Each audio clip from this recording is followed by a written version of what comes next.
নমস্কার বন্ধুরা, সকলকে আমার চ্যানেলে স্বাগত। রাজ্যের সমস্ত ধরনের সরকারি কর্মচারীর পাশাপাশি সমস্ত ধরনের পেনশনার এবং ফ্যামিলি পেনশনারদের ডিএ অর্থাৎ মহার্ঘ ভাতা সংক্রান্ত মামলাটি এই মুহূর্তে সুপ্রিম কোর্টে বিচারাধীন অবস্থায় রয়েছে এবং এই ডিএ মামলার পরবর্তী শুনানির ঠিক আগে এই মামলা নিয়ে একটি অত্যন্ত বড় চাঞ্চল্যকর খবর সামনে এসেছে।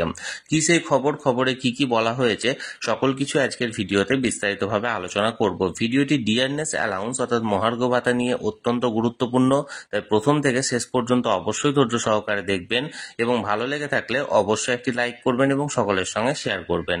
আর সেই সাথে এই চ্যানেলে যদি প্রথমবার হয়ে থাকেন এই রকমের ইনফরমেটিভ ভিডিও আরো দেখার জন্য যারা এখনো পর্যন্ত এই চ্যানেলটিকে সাবস্ক্রাইব করেননি তারা অবশ্যই চ্যানেলটিকে সাবস্ক্রাইব করে নিতে ভুলবেন না।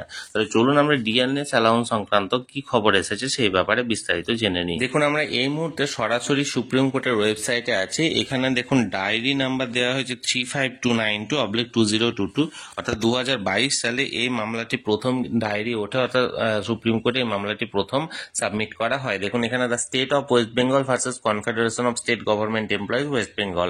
এখানে একটি মামলাকারী সংগঠনের নাম দেওয়া থাকলেও আরও যে দুটি মামলাকারী সংগঠন আছে সরকারি কর্মচারী পরিষদ এবং যেটা ইউনিটি ফোরাম, তারাও এখানে যুক্ত আছে। এবার দেখুন এখানে কি বলা হয়েছে ডায়েরি নাম্বারে। দেখুন এখানে বলা হয়েছে 35292/2022 ফাইলড অন 3rd November 2022, অর্থাৎ 3রা নভেম্বর ফাইল করা হয়েছিল, যেটার কেস নাম্বার এখানে SLP অর্থাৎ স্পেশাল লিভ পিটিশনের নাম্বারগুলো দেওয়া হয়েছে।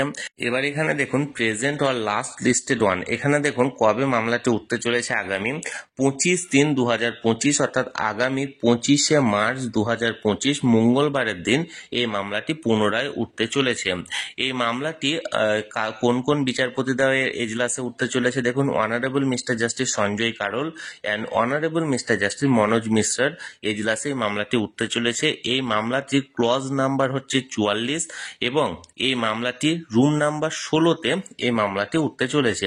এর আগে যে বিচারপতি দ্বয় ছিলেন সেই বিচারপতি দ্বয়ের অবসর গ্রহণের কারণে এই মামলাটি নতুন বিচারপতিদের এজলাসে উঠতে চলেছে এবং এর আগের যে হিয়ারিংটা হয়েছিল অর্থাৎ জানুয়ারি মাসে যে হিয়ারিংটা হয়েছিল সেই হিয়ারিং এ যে সিরিয়াল নাম্বারটা ছিল সেটা ছিল 45, অর্থাৎ ক্লজ নাম্বারটা ছিল 45, তার ঠিক একটা আগে সিরিয়াল নাম্বারটা এসেছে এবারের যে হিয়ারিং, অর্থাৎ এটা 44। এর আগে এই মামলাটি প্রায় 13 থেকে 14টি শুনানি হয়েছে, অর্থাৎ ফাইল হওয়ার দিন অর্থাৎ 3রা নভেম্বর 2022 থেকে আজ পর্যন্ত প্রায় 13 থেকে 14টি শুনানি হয়েছে, কিন্তু কোনো শুনানিতেই কার্যত কোনো রকম কোনো কাজ হয়নি। বারবার ডেট দেওয়া হয়েছে পরবর্তী শুনানির জন্য। এখন আগামী মঙ্গলবার অর্থাৎ 25শে মার্চ এই মামলাটি শুনানি করা হয় না আবার পুনরায় ডেট দেওয়া হয় সেটি এখন দেখার বিষয়।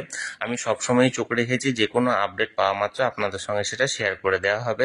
তাই যারা এখনো পর্যন্ত এই চ্যানেলটির সঙ্গে যুক্ত নেই অবশ্যই চ্যানেলটিকে সাবস্ক্রাইব করে চ্যানেলটির সঙ্গে যুক্ত হয়ে যান। আর এই ভিডিওটি ভালো লেগে থাকলে অবশ্যই একটি লাইক করুন এবং সকলের সঙ্গে শেয়ার করুন। আর সেই সাথে অবশ্যই চ্যানেলটিকে সাবস্ক্রাইব করে রাখুন। ধন্যবাদ, দেখা হচ্ছে পরের ভিডিওতে।